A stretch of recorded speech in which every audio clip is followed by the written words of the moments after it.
امریکہ اور ایران کے درمیان اہم مذاکرات سے قبل وفاقی دارالحکومت ریڈ روٹ پر ہے۔ دورے پر آنے والے مندوبین کی حفاظت کو یقینی بنانے کے لیے 9,000 سے زائد پولیس اور سیکیورٹی اہلکار تعینات کیے گئے ہیں۔ ذرائع کا کہنا ہے کہ کثیر سطحی حفاظتی انتظامات کی نگرانی فوج کر رہی ہے، جس میں اسلام آباد پولیس اور پنجاب پولیس کے ساتھ رینجرز جیسے نیم فوجی دستوں کی مدد حاصل ہے۔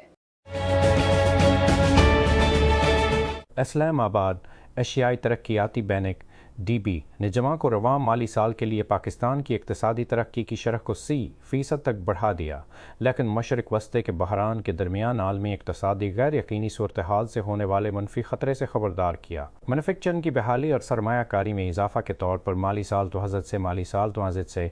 سال 2006 میں حقیقی مجموعی گھریلو مصنوعات (GDP) کی شرح نمو 3% اور مالی سال 2006 میں شیئر 5% رہنے کی پیشن گوئی کے ساتھ پاکستان کی درمیانی مدت میں اپنی اقتصادی کارکردگی کو برقرار رکھنے کی توقع ہے۔ منیلا ایڈی نے کہا کہ اس کی فلیگ ڈیولپمنٹ ایجنسی آؤٹ لک ایڈی نے کہا اپریل 23 سے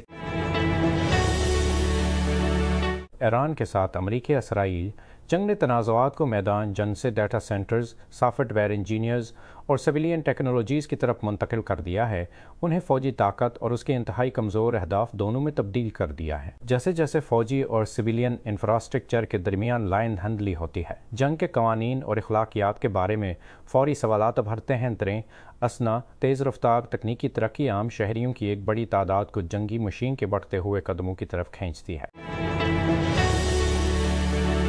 4 آرٹیمس 8 ٹیمز صدی سے زائد عرصے میں دنیا کے پہلے عملے کے چاند کے سفر سے واپس آ رہے تھے۔ جمعہ کے روز اپنے گم ڈراپنما اور ان خلائی جہاز پر سوار ہو کر واپس زمین کی طرف دوڑ پڑے، جو جنوبی کیلیفورنیا سے دور بحر الکاہل میں ایک سپلیش ڈاؤن کی طرف روانہ ہوئے۔ ناسا کے منائے جانے والے